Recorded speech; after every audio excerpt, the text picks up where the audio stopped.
Janabheri news. Chittoor జిల్లా Palamaner municipal కార్యాలయంలో super GST super savings కార్యక్రమానికి పలంనేరు శాసనసభ్యులు శ్రీ ఎన్ అమర్నాథ్ రెడ్డి హాజరయ్యారు. ఈ సందర్భంగా కేంద్ర రాష్ట్ర ప్రభుత్వాలు జీఎస్టీపై తీసుకున్న నిర్ణయంతో పేద మధ్యతరగతి ప్రజలకు చేకూరే ప్రయోజనాలను ఆయన వివరించారు. అనంతరం అధికారులు అక్కడ ఏర్పాటు చేసిన వివిధ స్టాల్స్ ను పరిశీలించారు. ఏ ఉత్పత్తులపై ఎంత మేర జీఎస్టీ తగ్గుతుందనే విషయాన్ని ప్రజలకు వివరించాలని వ్యాపారస్తులకు సూచించారు. తదనంతరం కార్యక్రమంపై అవగాహన కల్పించేందుకు ఆయన బైక్ ర్యాలీ ప్రారంభించారు. కార్యక్రమంలో municipal commissioner NV Ramanareddy, Balaji, cooperative super bazaar అధ్యక్షులు ఆర్వి బాలాజీ, నాయకులు కుట్టి, గిరి, సుబ్రహ్మణ్యం గౌడ్, నాగరాజు, కాజా పీర్, బిఆర్సి కుమార్, మదన్, కిరణ్, శ్రీధర్, అమర్నాథ్ రెడ్డి, రూపేష్, సుధాకర్, జనసేన నాయకులు హరీష్, అరుణ్లతో పాటు పలువురున్నారు. पोल्ट्री इक्विपमेंट में पहले 12 था, अभी 5 होगा, 7% कम हुआ। जो मैश का तो 18 का 18 ही है, अंडे का 18 था, अभी 5% होगा। प्लास्टिक से इसमें 7% कम हुआ सर। कितना परसेंट है? 7। पहले 8 थी ना, पहले 12 था, 5 हो गया, 5 7% తగ్గింది.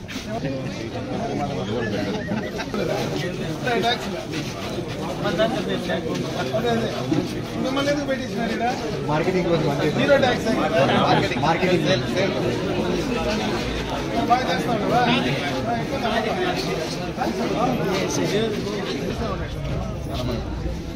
తయారు చేస్తారా ఎట్లా అంటే ముందు చూసినవే కదా వాళ్ళతో మాట్లాడండి.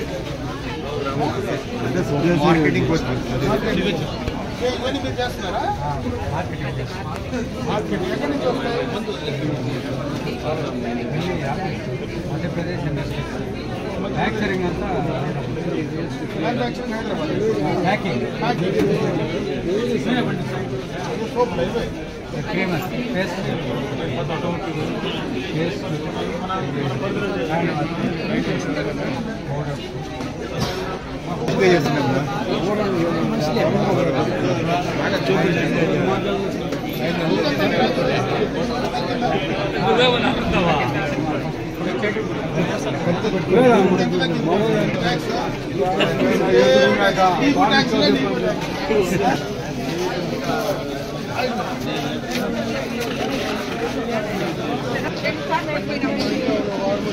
వర్షానికి దెబ్బతింటుంది బాగా మొత్తం పెట్టిద్దాం.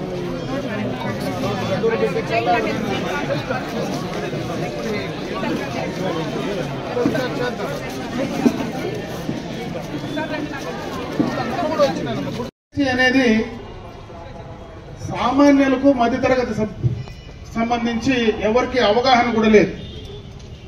ఎందుకంటే ప్రభుత్వాలు కావచ్చు, పాలక వర్గాలు కావచ్చు, ఎప్పటి నుంచినా కూడా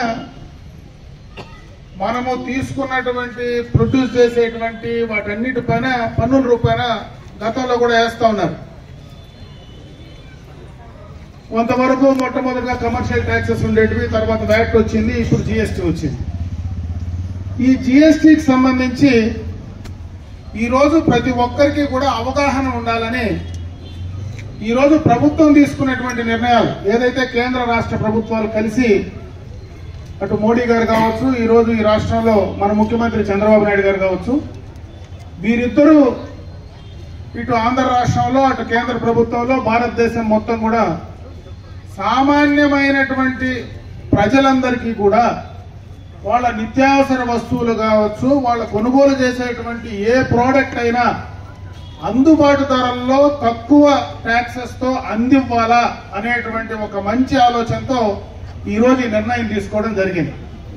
దీనిపైన సామాన్య ప్రజలకు అవగాహన ఉండాలనే ఈ కార్యక్రమాలన్నీ కూడా రాష్ట్ర వ్యాప్తంగా ముఖ్యంగా కూడా ఈ కార్యక్రమాలు కొనసాగిస్తున్నాం.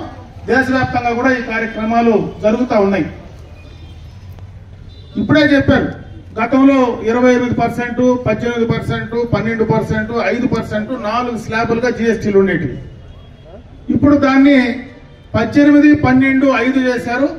కొన్ని స్లాబులు 5% తీసేసి 0 స్లాబులు చేశారు. అంటే ఈరోజు నిత్యావసర వస్తువులు కానీ, కిరాణాకు సంబంధించినవి కానీ వాటన్నిటిపైన గతంలో కొంటే చాలా తగ్గించారు. ఈరోజు ముఖ్యంగా సామాన్యమైనటువంటి ప్రజలకు అవసరమైన అటు ఆరోగ్యపరంగా కానీ అదేవిధంగా జీవిత బీమాకు సంబంధించి కానీ వాటిపైన కూడా దాదాపు 13% ఈరోజు మనకు పెసులు వచ్చేటువంటి కార్యక్రమం కూడా ఈరోజు మనకు కలిగింది.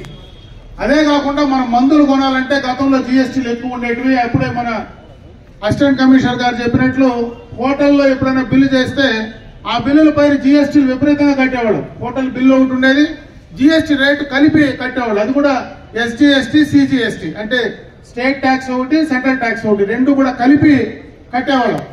ఈరోజు దాన్ని పూర్తిగా కూడా తగ్గించడం, ఈరోజు సామాన్యమైనటువంటి ఒక కుటుంబం ఈరోజు 2 వీలర్ కానీ 4 వీలర్ కానీ 1800 సీసీకి లోపల ఉండేటువంటి వెహికల్స్ అన్నిటిపైన కూడా ఈ యొక్క జీఎస్టీ తగ్గించి వారందరికీ కూడా ఆ అవకాశాన్ని సద్వినియోగం చేసుకోవడానికి, ఆ అవకాశాన్ని వాడుకోవడానికి ఈరోజు ఈ ప్రభుత్వాలు ఈ నిర్ణయాలు తీసుకోవడం జరిగింది.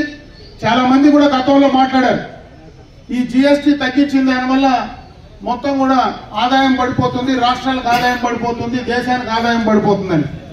ఈ మధ్యలో ఏదైతే ఈ యొక్క సంస్కరణ తీసుకొచ్చి దీన్ని తగ్గించిన తర్వాత విపరీతంగా కూడా రాష్ట్రానికి, కేంద్రంకు ఎస్జీఎస్టీ, సిజిఎస్టీ కూడా పెరిగిందని ఇప్పుడే మనకు అసిస్టెంట్ కమిషనర్ గారు కూడా లెక్కల పరంగా కూడా మనకు చెప్పడం జరిగింది. అంటే వాళ్లకు అందుబాటులో తక్కువ ధరకిస్తే ఇంకా ఎక్కువ కొంటే ఆ టర్న్ ఓవర్ పైన ప్రభుత్వాలకు వచ్చేటువంటి ఆదాయాలు పెరుగుతాయి, సామాన్యులకు కావాల్సినటువంటివన్నీ కూడా అందుబాటులోకి వస్తాయనేటువంటి ఒక మంచి ఆలోచనతో ఈ ప్రభుత్వం ఈ నిర్ణయం తీసుకోవడం జరిగింది.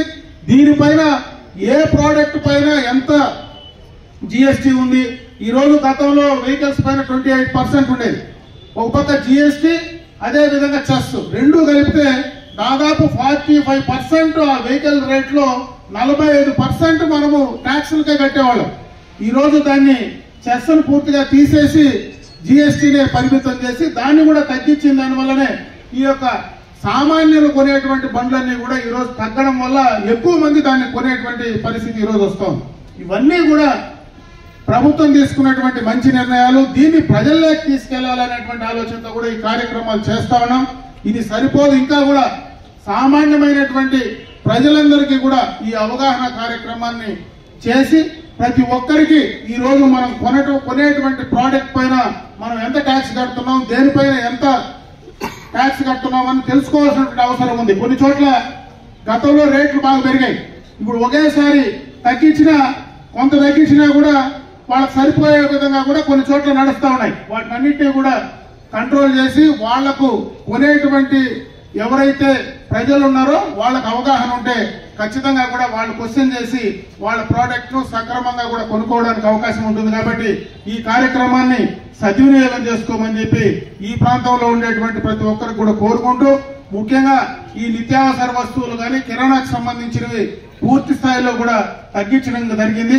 సామాన్యమైనటువంటి వాళ్ళందరికీ కూడా అది అందుబాటులోకి రావడానికి తీసుకున్నటువంటి నిర్ణయం అటు మోడీ గారిని, చంద్రబాబు నాయుడు గారిని మనం మనస్ఫూర్తిగా కూడా అభినందిస్తూ ఈ కార్యక్రమం విజయవంతంగా కూడా ప్రజలకు తీసుకెళ్లాలని చెప్పి తెలియజేసుకుంటూ సెలవు తీసుకున్నా. జై హింద్.